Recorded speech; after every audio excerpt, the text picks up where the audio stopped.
Good morning. On behalf of Dr. Hamre, who unfortunately couldn't be with us this morning, I want to welcome all of you to our Positive Trade Agenda, Affirming American Leadership event. This is going to be a little bit unusual for a think tank because we're not going to give you answers. We have questions. And it's going to be your job, after we are launched by our opening speakers, to help us answer the questions.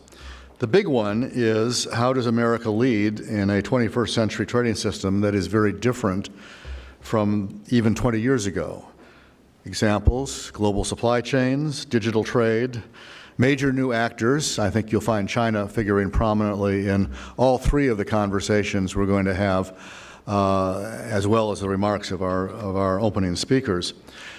So we're going to ask you to help us figure out what America's goals are in this new system, and what do we have to do to achieve them.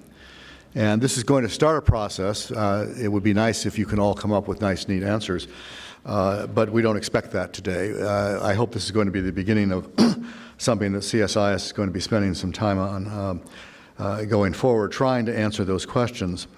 What we're going to do today, and I'll give you more instructions later because we have walls coming down and going up and you have to move around a little bit, and I'll get into that at a later point. But we're going to have some opening remarks that will try to frame what we're doing, and I'm going to yield to the two of them in just a moment. And then we're going to have three breakout sessions that will run at the same time on three of the key issues that we've identified. The idea of a trade policy goal of 3 zeros, of zero tariffs, zero non-tariff barriers, and zero subsidies. The question of reforming our multilateral institutions, particularly the WTO, and whether they are equipped to deal with the new challenges that the trading system presents. And then finally, as you might imagine, one session on China, whether we should disengage, recognize futility, or engage and try to fashion a constructive policy going forward. And your task in each case is going to be to listen to, we have some discussion leaders that will help frame each of those issues. Then we envision actually a discussion. We don't want just Q&A. So we need you to go to the group that you chose when you signed up. No switches, please. Otherwise, it's going to be unbalanced. And then we hope you will help us come up with some answers to those three questions. And your reward at the end of that is lunch. And so when we're done, we will send you out to get lunch. We will bring the walls back up, reconvene as a collective group, and your discussion leaders will summarize what you have said. So that's the plan for the day, and I'll give you more logistical details at a later point. Right now, it's a real pleasure for me to introduce the person who really inspired this event in the first place, by suggesting that this is something that we should do, and raising with us the 3 zeros idea in particular, and that is Fred Smith, who is the chairman and CEO of FedEx Corp. He founded FedEx in 1971 after his tour of service in Vietnam with the Marine Corps. And since then, he's built FedEx into a $65 billion global transportation, business services, and logistics powerhouse, not to mention a brand name that is known worldwide for fast, efficient, reliable service. I think he's the ideal person to begin our conversation today as a vocal and active proponent of the fundamental benefit of open trade to our economy, American dynamism, and the American quality of life. During his time as a leader of FedEx, he's seen firsthand how trade liberalization has revolutionized his industry and many others, and empowered both the customers and the citizens that they serve. Before he comes up to make his remarks and to introduce our keynote speaker, Secretary Paulson, we're going to show you a short video courtesy of FedEx. So let's go ahead with that, and then we'll hear from Fred directly.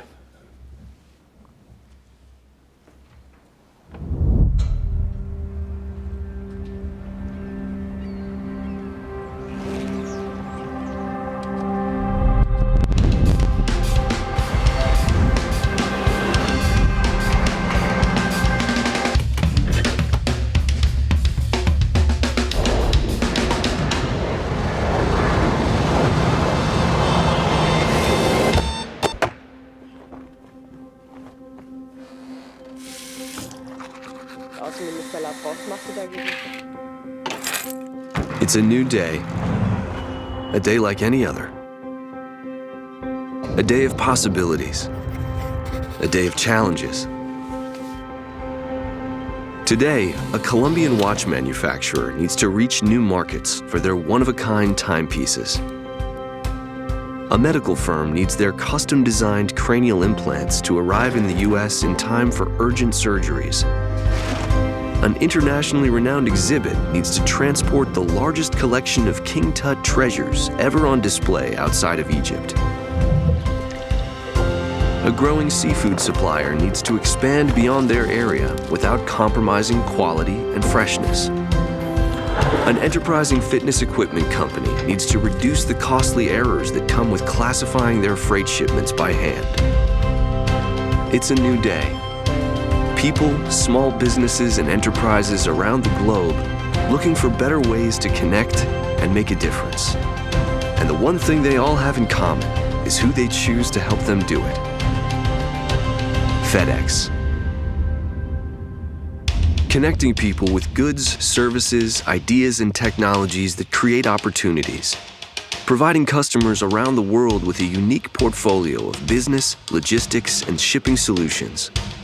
Serving 220 countries and territories, linking 99% of global GDP. Moving 14 million shipments each business day through 5,000 facilities. Over 1,000 miles of conveyor belts, using nearly 180,000 vehicles, making it easier for customers to access new markets, new answers, new potential. Because something wonderful happens when you connect people and possibilities. Innovation soars, jobs are created, trade thrives, economies grow, lives are improved. That was today.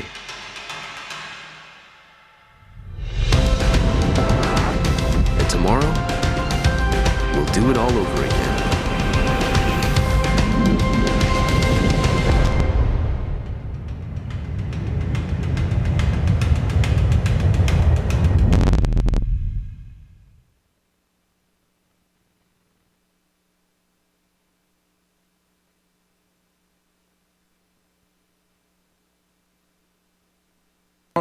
Now?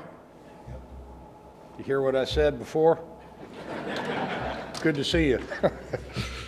So we decided to show that little video to make a point.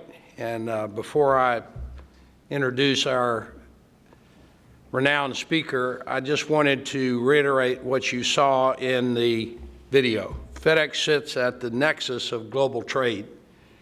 It's a little out of date. We're actually moving almost 15 million shipments a day, serving 220 countries and territories. So we see the value of trade up close and personal every day. Millions of transactions between individuals and companies. As the video notes, our purpose at FedEx is to connect people and possibilities. And we do that by enabling global trade through our various and vast unmatched networks around the world. Let me also take a moment to acknowledge a member of the FedEx Board of Directors who you're going to hear from later in one of the breakout sessions, Ambassador Susan Schwab. So glad to see you here too, Susan. Based on what we've seen over the past 40 years at FedEx, and beyond that from 20th century history, we know that trade offers many benefits, something that's rarely said in the political discourse today, but I'd like to reiterate it here. Trade stimulates innovation and then shares that innovation with vast markets and billions of people around the world. Trade benefits small businesses most of all, allowing them to grow and access millions of new customers. At FedEx, we've seen that everyone benefits when it's easier to bring new products and ideas to a global market rather than just a national market. Trade creates jobs. In the United States, currently 41 million plus jobs are directly related to trade. That's more than 1 in 5 jobs in the entire economy. As America has become more dependent on trade, employment related to trade has increased more than 3 times the rate of non-trade jobs, according to the U.S. Business Roundtable. In addition, contrary to a lot of the political comments these days, global trade imbalances are actually declining.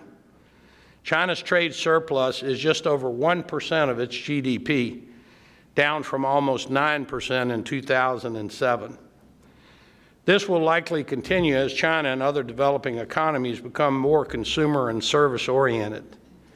The U.S. deficit as a percentage of GDP is now 2.5%, down from its recent peak of 5.8% in 2006. Contrary to what some believe, while trade has caused the loss of some jobs, technology is responsible for far more. In fact, as we all know, technology is both a job destroyer and a job creator. You can just look at a brief history of the United States to see that. According to Professor of Economics Donald Boudreaux in a New York Times editorial last March, quote, in the early 1900s, automobiles famously destroyed jobs for buggy whip makers and blacksmiths. Starting in the 1980s, personal computers and email killed millions of jobs for stenographers and document deliverers. Today, ATMs and online banking apps are eliminating jobs for many bank workers. He goes on to say that despite these and many other innovations that have destroyed jobs, the number of U.S. jobs today is far higher than ever before in our history, and so are the earnings of many Americans. I doubt any of us in this room would try to stem the tide of technology. If so, put your mobile telephones down, quit ordering online, and ground the drones. Similarly, let's not call for the shrinkage of trade. It has created greater wealth worldwide and lifted hundreds of millions of people out of poverty. Trade, as our little video shows, creates opportunities every day. We need to work hard to transition those who have lost employment into the many jobs created by trade and new technologies. FedEx provides innovative jobs training programs that widen the pipeline for pilots and aircraft mechanics, for example. We also offer training opportunities for underserved young people who are eager to learn and work. And we also work hard to educate our workers on the benefits of trade. At FedEx, we have a program to educate our team members because all our jobs, more than 450,000 strong, are, in our opinion, trade jobs. We believe the global business community needs to continue to work hard to highlight the investments and job gains created through worldwide trade. While FedEx remains committed to lowering trade barriers for all our customers, we must make sure that lawmakers are aware of the benefits of trade and of the global rules-based trading system. We need to tell a better story of trade benefits to companies and consumers everywhere. It's a great story, one confirmed by history and full of potential for our future. Now I have the great honor of introducing our keynote speaker today. We were recently together in Singapore, where I had the opportunity to hear his perspective on China and his warning about the possibility of an economic iron curtain. I'm very glad he's here today to share more of his thoughts. Hank Paulson is a businessman, a China expert, a great conservationist, and a distinguished author. He's also the founder and chairman of the Paulson Institute. Hank Paulson served as our 74th Secretary of the Treasury under President George W. Bush from July 2006 to January 2009, a quiet period, as you know, in American economic history. Prior to that, he had a 32-year career at Goldman Sachs, serving as chairman and chief executive officer beginning in 1999. Earlier in his career, he was a member of the White House Domestic Council as well as a staff assistant at the Pentagon. Today, Hank is chairman of the Paulson Institute, which aims to advance sustainable economic growth, a cleaner environment, and cross-border investments in the United States and China. A think and do tank, if you will, founded in 2011, the Paulson Institute's work is comprised of programs, advocacy, and research with partners around the globe. Paulson is co-chair of the Aspen Institute's Economic Strategy Group, along with former White House Chief of Staff Erskine Bowles. The Economic Strategy Group convenes in a nonpartisan spirit a diverse range of distinguished leaders and thinkers to address significant structural challenges in the U.S. economy. Hank was chairman of the Nature Conservancy Board of Directors and founded and co-chaired the organization's Asia-Pacific Council. In 2011, he founded the Latin American Conservation Council, comprised of global business and political leaders, which he co-chaired until 2017. He also co-chaired the Risky Business Project from 2013 to 2017, a nonpartisan initiative that quantified and publicized the economic risk of climate change in the United States.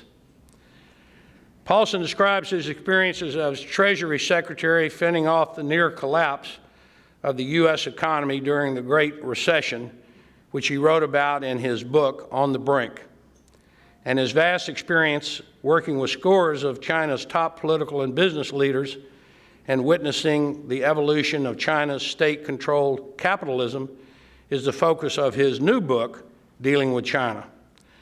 We are lucky indeed that we get to hear directly from him. Please join me in welcoming Secretary Hank Paulson to the stage.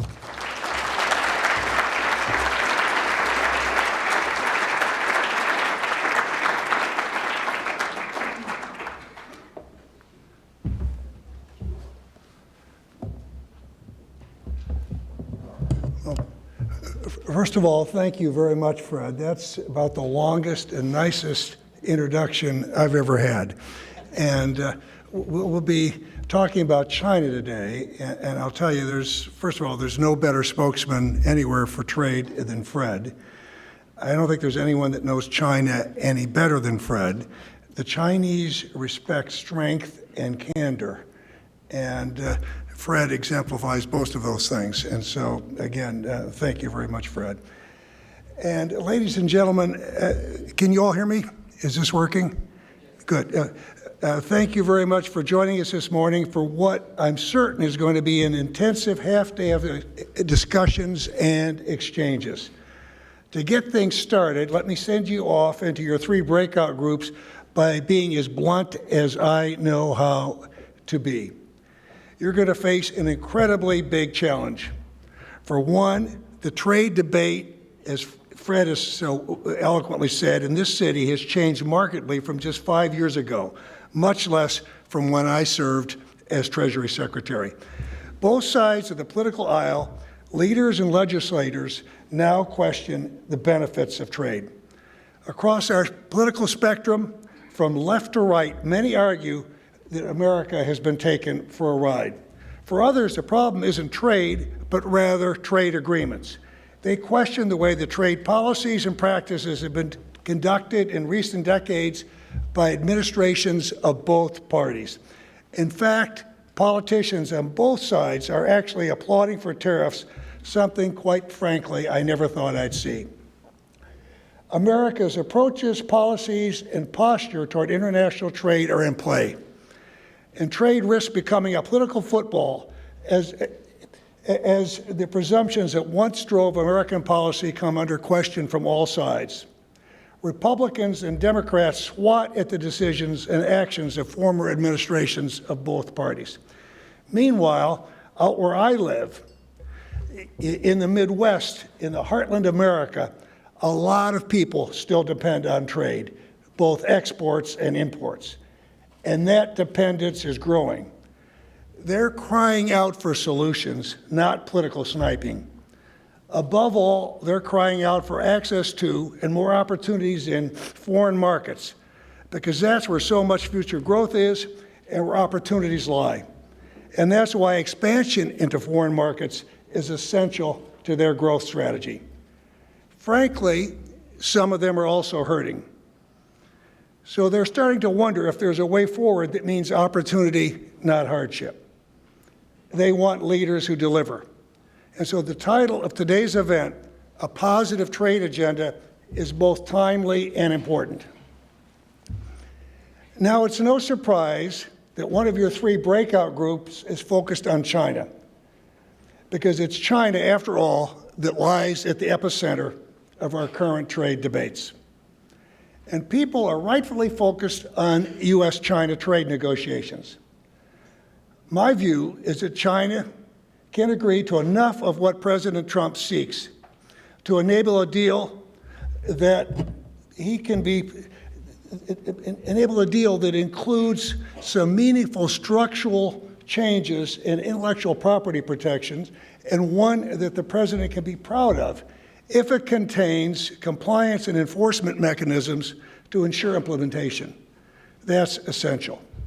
And that would be a significant win if it includes structural change, market openings, and intellectual property protection.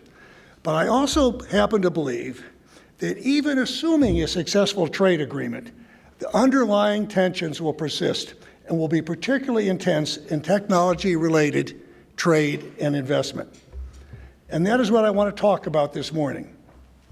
Some of you may know that I gave a speech in Singapore last November in which I warned that an economic iron curtain is a very real possibility as a result of a decoupling between the United States and China.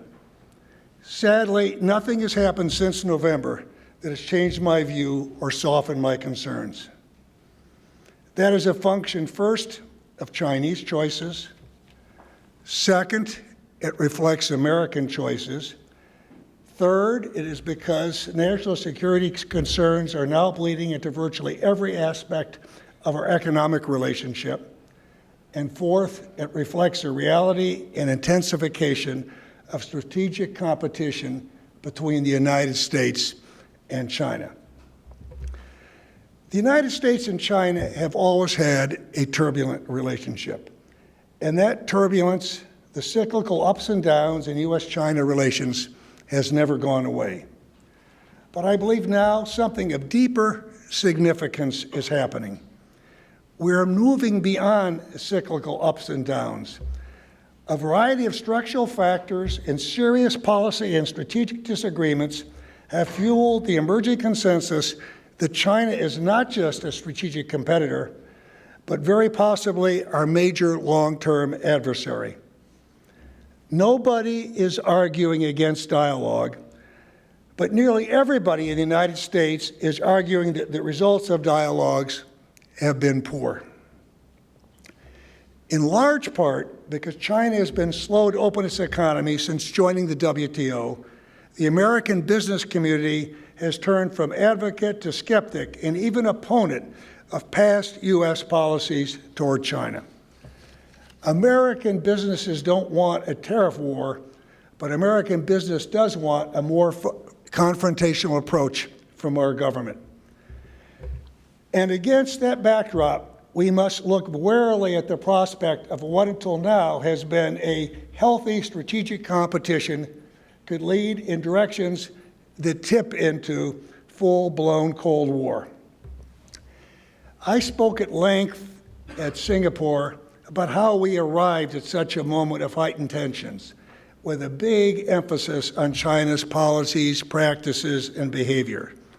So today, I want to lay out what I view as the biggest risks, especially to the United States.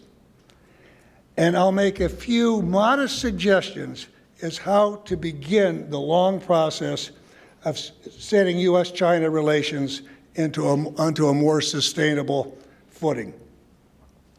First, the risks of an economic iron curtain are considerable. And while many Americans like to talk about the risk to China, we need to face up to the fact that some of the policies now under debate in this city pose considerable risks for the United States also. Here's the nub of it. The U.S.-China relationship has been characterized by the integration of four things: goods, capital, technology, and people. And over 40 years, economic integration between the two countries was supposed to mitigate security competition. But an intellectually honest appraisal must now admit both that this hasn't happened and that the reverse is taking place. And technology is a critical driver of this change. In today's world, technology is an integral part of business success, blurring the lines between economic competitiveness and national security.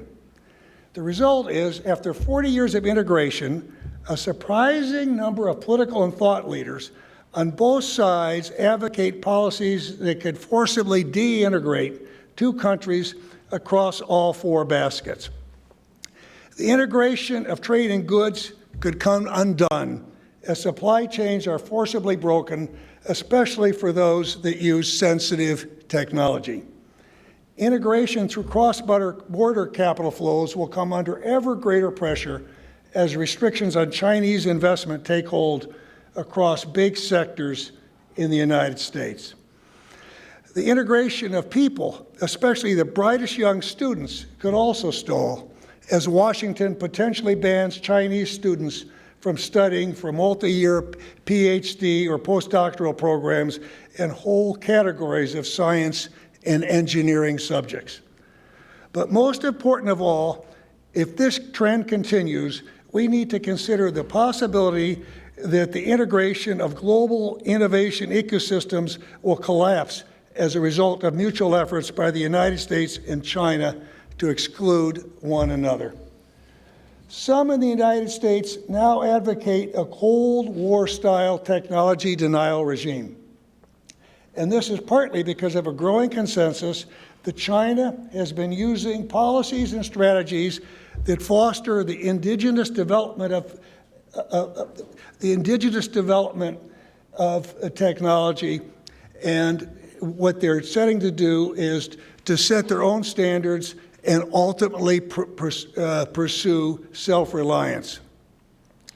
Pervasive technology theft, forced technology transfer, including within joint ventures and different models of internet governance and cross-border data flows, are also contributing factors.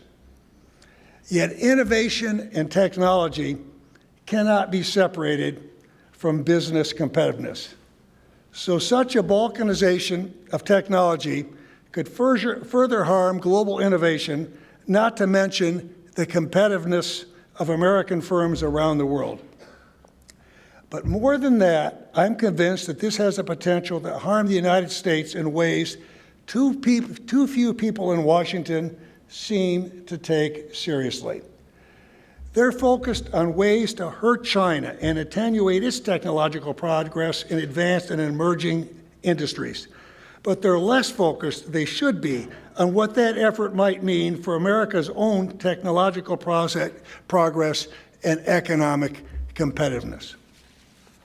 If this persists across all four baskets of goods, capital, and people, and technology, I fear that big parts of the global economy will ultimately be closed off to the free flow of investment and trade.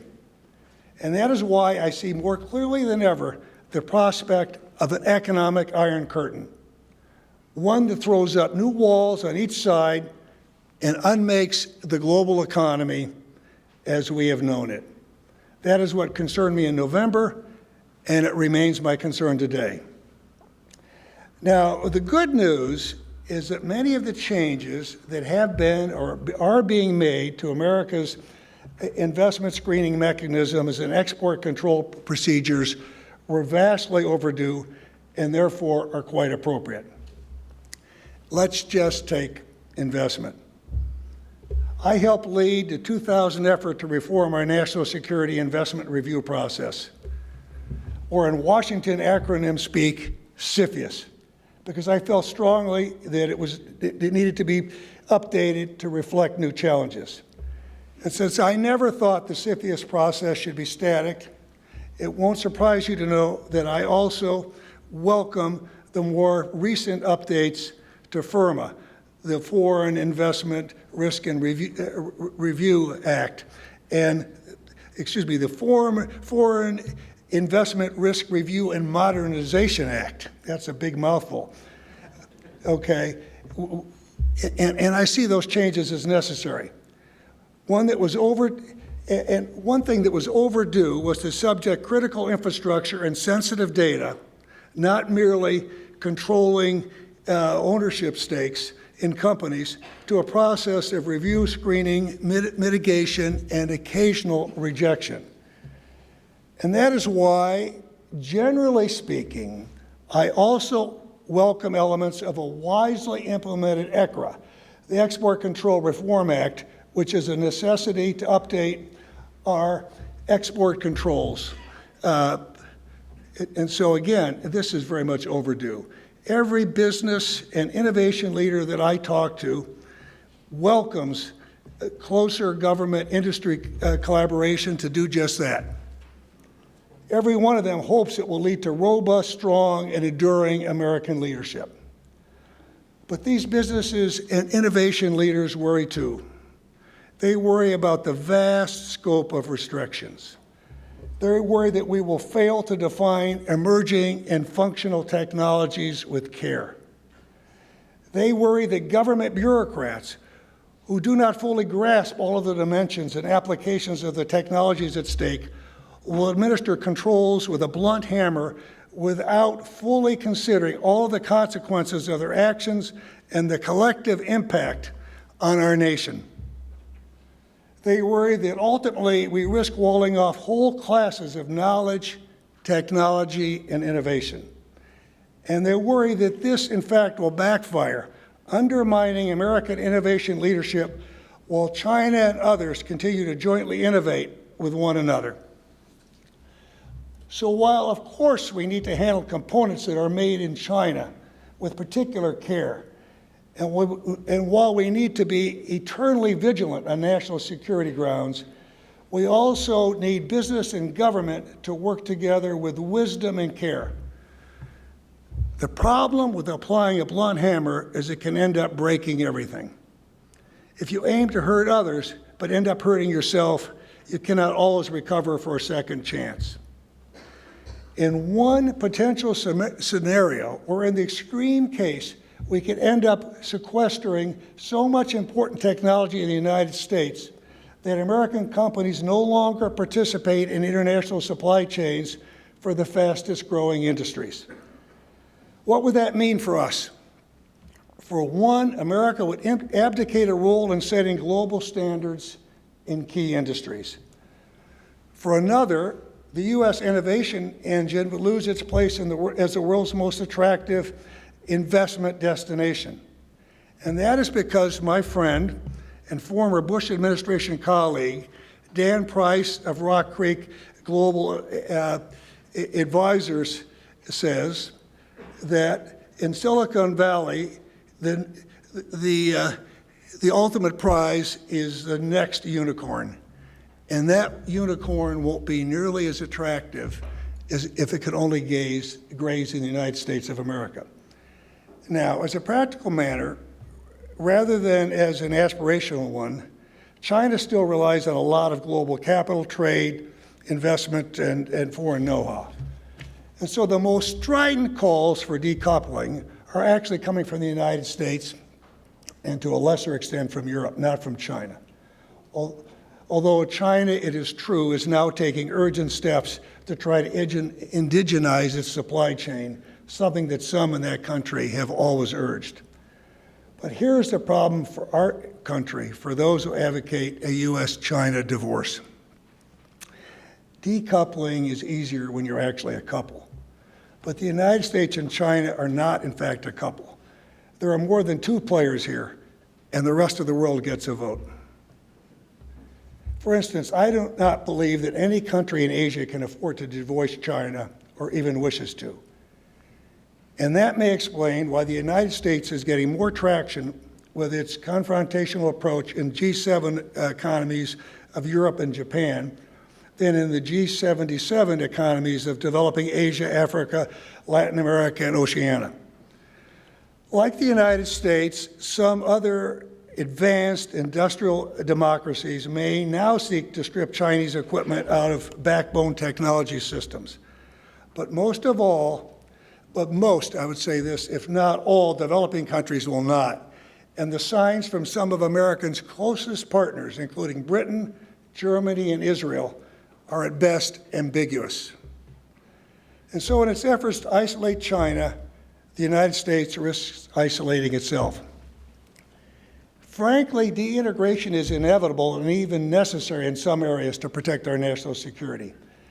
But it is decidedly not in America's interest to attempt this across the board. Divorce won't work well for global businesses.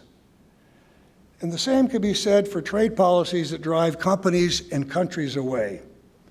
So instead of pursuing a carefully calibrated de-integration focused on sensitive and critical areas, the U.S. seems instead to be flirting with a comprehensive de-integration. And although initiatives like technology policies that are designed to isolate China from the supply chain, and through initiatives like technology policies that are designed to isolate China from the supply chain, Washington risks, as I said, sequestering technology in the United States by isolating itself from global supply chains in the fastest growing economies. And Washington is at risk of more battles with its allies and partners, the very partners it needs to help alter China's behavior. Now, of course, if China wants to keep its relationships with the United States from spinning out of control, it is going to have to look hard at some of its choices and policies. And so I continue to encourage Chinese leaders to pursue reforms in three baskets in particular. First is competition reforms. Foreign firms need to be allowed to compete with Chinese firms on a level playing field. The second area involves the role of the market. China will always have a large state-owned sector, of course, but China should strengthen those pillars that permit firms, even the state-owned firms, to be run commercially. That means strengthening corporate boards, not Communist Party committees, as the tools of external supervision. Third, China must foster and protect innovation. Policies of forced technology transfer should end. China should work to prevent cyber theft and better protect intellectual property. And a mandate for indigenous innovation should not be used to limit competition, including the use of unfair standards. If China doesn't move very quickly, I suspect the calls for divorce will intensify. Ladies and gentlemen, I don't believe the current trajectory can be easily reversed. Carla Hills told me she wanted to hear some good news. I guess I don't have good news on that front. To alter the downward spiral, thoughtful people need to make tough decisions. To get things started, I offer, as I have before, some simple prescriptions for American policymakers. First, dial down the rhetoric. Strategic competition is a fact. We have compelling differences of national interest between our two countries, and we should be prepared for the obvious strategic challenges from China. But in doing so, let's not sacrifice those values or the commitments to openness that made us the strongest, most competitive, and admired country in the world. Second, enlist partners, and then working in coalition with these partners, try to foster some workable understandings with Beijing. To be blunt about this, I wish President Trump would reconsider his decision to withdraw from the Trans-Pacific Partnership. A TPP 2.0 would offer a ready-made vehicle to shape the trade environment in which Beijing operates. Third, negotiate with China in a tough-minded way. That means finding frameworks not just to discuss issues, but resolve them, okay? And then to ensure compliance, as the Trump administration is working to do. And resolving them almost certainly means working in closer coordination with like-minded partners. Fourth, and under any scenario, invest in America big time. A strong military, a strong economy, strong educational institutions, strong investments in science and engineering, openness to the world, investment in alliances, investment in security and economic partnerships on every continent, but especially in Asia and in Europe. These things are essential if the United States is to compete and thrive in the world of the 21st century. There is simply no substitute for getting our own policies right. Today's world looks nothing like the world of the 1970s or even of the 2000s. New technologies, new economic challenges, new geopolitical challenges, all of these have eroded the frameworks of the past. And so we've reached another of these consequential moments. And the stakes for our economies and for the world are higher than ever before. We need to craft a new framework that works for today's world, not the world of the past. And for that, we will need statesmanship, wise and strong leadership in Washington and Beijing, and I think some good ideas from all of you today. So thank you all for listening to me.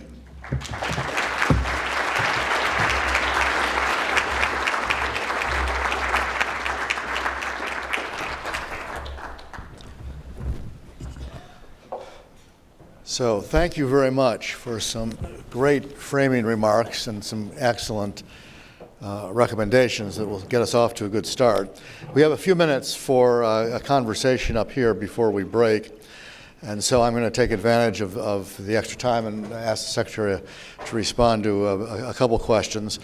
A lot of what you said focused on the bilateral relationship. You are well known as someone who has spent a lot of time in China, studying China, knowing Chinese. Can you talk a little bit about what's going on over there? What economic challenges are they facing? Are they taking the right steps to address them? Is there a chance for real economic reform over there? Well, Bill, thank you. There's a lot in that question to unpack. First of all, as I think most of you know, their economy is slowing down. It's been slowing down for some time. And as I think Fred had mentioned in his remarks, the components of growth have changed. You know, over the last couple of years, only about 10% of China's growth, less than 10%, has come from exports, and almost 60% from consumption, and 40% from investment. And very recently, the economy, the official growth rate was 6.6% last year, but I'd be surprised if it actually was that high. And people are expecting there might be something like 6 to 6.5% growth rate this year. But anybody who's been to China recently and visited a mall sees that there's no one there.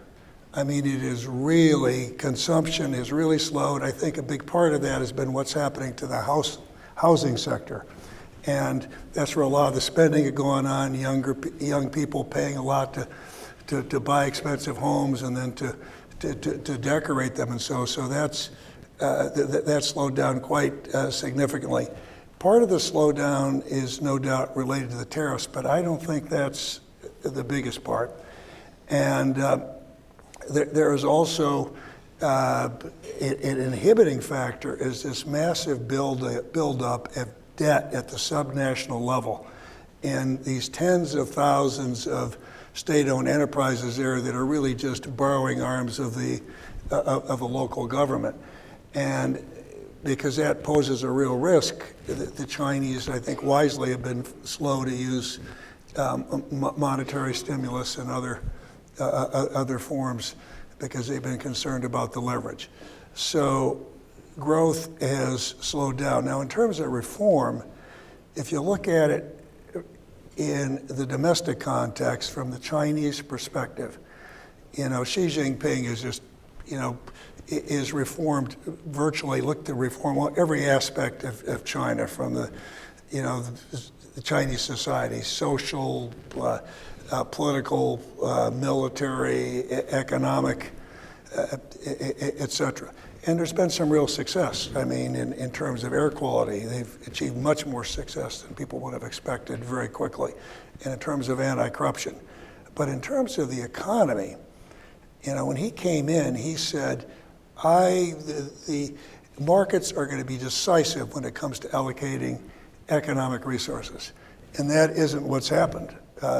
What we're seeing is a massive misallocation of capital, which is hampering the economy because most of the jobs, growth, taxes, innovation is coming from the private sector, and a disproportionate part of bank financing, subsidies, government support is going to these this very ineffective state-owned sector. And so this economy's got real challenges. They haven't invented a better form of capitalism. But I do think the safe assumption is that in the foreseeable future, China will be the biggest economy in the world and will still be growing a lot faster than we will in this country and other, and the advanced industrial companies. Now, in terms of reform, as we'd like to see opening up, it's been very disappointing. It's frustrating that almost 20 years after China entered the WTO, that there are vast parts of the economy that there's still ownership limits and joint venture requirements, and that I talked in my remarks about technology, because I think this is largely about technology, and so there's big concerns about intellectual property protection, cyber theft, forced technology transfer, directly or indirectly. If you have to work with someone, a U.S. company's got to work with someone as a JV partner, how do you do that and have them not have your technology or your business practices? So that's been a major problem. I am, as I said, cautiously optimistic that the Trump administration will get some significant structural changes. I don't think China is going to change, their state capitalism. They're not going to change the overall the way they do business. I think structural changes would make a big difference. And the last thing I would say there is, for all those that are rooting for China to fail, be careful what you root for. And on top of that, the structural changes that President Trump is trying to get are the real reformers in China would love to see those structural changes take place, and I think that would make China a more competitive economy and a stronger economy and help them grow faster. Well, you opened, one of the things you mentioned opens up another door that I wanted to ask you about, which is the WTO. One of the debates making the rounds here in Washington is that we all got it wrong back then, in 2000, 2001, that we should have objected to them joining the WTO, and that we basically have been conned. Is that right? Do you think we were wrong back then and we've just are now suffering from our mistakes? I think, first of all, there's a lot of litigation, going back of history, and I go back. Last night at dinner, Fred Smith made a remark and said, well, if China hadn't opened up, how would you like Kim Jong-un running China? You go back with Kissinger and Nixon. And at the time of Mao, he was fighting a proxy war against the U.S. in Vietnam, and sowing seeds of revolution from Bolivia to Borneo. I mean, it was. So I think the opening up, and I believe when you look at WTO, it made sense at the time. And what we've seen happen is we've seen, U.S. exports to China grow by 500%, services by 900%, and so on. But the problem is that the WTO needs to be updated. It is like so many of our global institutions. It hasn't kept up with the global economy.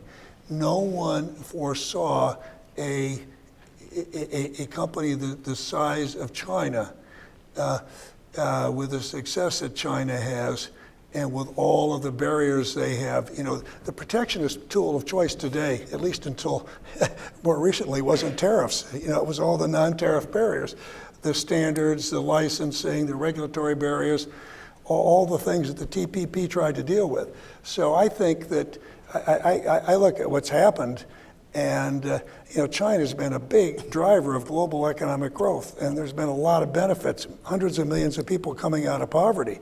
But what we need to do is we need to fix the system. It's not working. The WTO needs to be updated.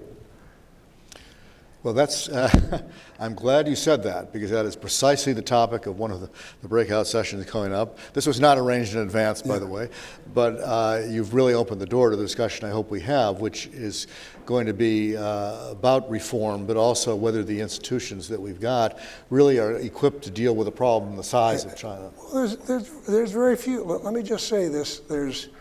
When you look at the rapid change we've had in the world, driven by technology and AI, which, as Fred has said, is displacing so many jobs all around the world, not just in the U.S., all the major advanced industrial companies, even in China. You go through plants on coastal China, you see robotics rather than a lot of workers. When you look at those challenges, you look at all the cyber challenges, we need new rules. And if China didn't exist, we would still have a difficult issue with our allies coming up with a global governance structure. And I look at it, I never, there's a lot of revisionist history today. I never ever believed that China was going to espouse a Western liberal order, right? Or that they wanted to be a Jeffersonian democracy, or that the Communist Party wouldn't be predominant in China. But China has the same interest we do, and they need a global order. We're going to need principles to govern by if we're to avoid chaos. And so I really do think there's an urgent need for us to, and we want the principles that we have espoused and which has benefited China and the whole world to continue to be predominant. And if that's the case, we've got a lot of work to do. One of the things that you mentioned in your remarks, but we can spend a little bit more time on it in the remaining couple minutes, is investment. And you talked a little bit about FIRMA and ECRO, but tell us a little bit about the importance of investment in the trading system, both inbound and outbound. How important is it economically compared to trade in goods and services? How do you see the current investment environment in the United States? Is it welcoming or not? Should it be more welcoming? Again, a very big topic. And it's one I have a really strong view on. I think that investment that creates jobs and good paying jobs is going to be increasingly difficult to come by, increasingly important. It's going to be very competitive. And we see it even in the United States, within the United States, right? Just look at, the spectacle that we've seen with Amazon, and so we have real competition among states and the community to attract investment. And when you look at foreign direct investment, I think it's the highest compliment that anyone can pay, the United States of America if they make a long-term investment here. You buy U.S. Treasuries, you can sell them tomorrow, right? Trade flows can change. You look at enduring economic linkages and commitment. That comes from foreign investment, and it's very competitive. When you say, what makes any country an attractive source, or not a source, attractive destination for foreign investment. There's a lot of things. There's the size of the market, the quality of the labor force, their technical capabilities, infrastructure, the regulatory regime, taxes, and all of those things have worked in our favor. But the biggest draw to the United States was our openness, our respect for property rights, our respect for the rule of law, stable, consistent, well-founded macroeconomic policies. That's why people wanted to come to the United States. And to me, when we do things that close that off or make people question whether we welcome foreign investment, or when we do things that are unpredictable, what we do is we make this less attractive. The same for U.S. companies. It's an interesting thing.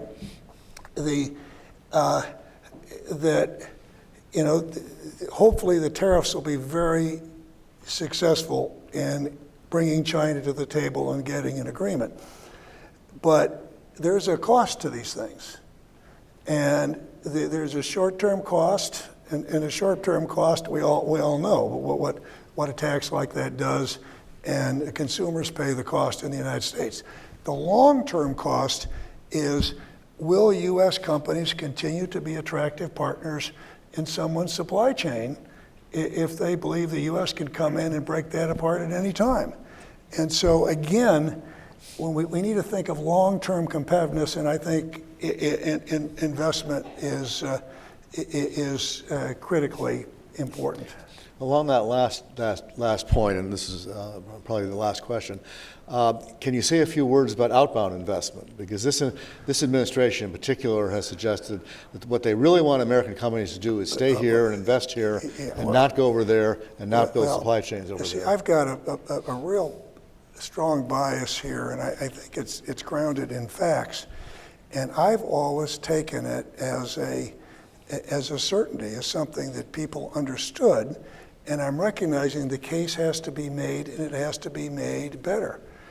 I think that one of the huge advantages we have is in the United States is having global companies, multinational companies that are headquartered here and doing business and successful all around the world, that have got the scale and are successful all around the world. And that benefits the United States in many ways, because those firms are going to be the best innovators, they're going to be technological leaders, they're going to be the most competitive, but it's going to benefit in terms of what the record shows is that our multinational companies, they're the best employers in terms of the salaries they pay, the good paying jobs. They're the best if you've got a strong presence overseas. That's also a great vehicle for exports, and so multinational companies are big contributors in terms of exports. But I think we need to do a better job in helping the country understand. I don't think we want to look back and become, when China is the biggest economy in the world, I don't think we want to look back and be the UK, right? We want to continue to have our companies be leaders all around the world. And that, I think, answers Carla's question of, is there any good news? And there's things that we can do. I'm going to give you instructions, but first, one more time, can we thank Secretary Paulson for his comments?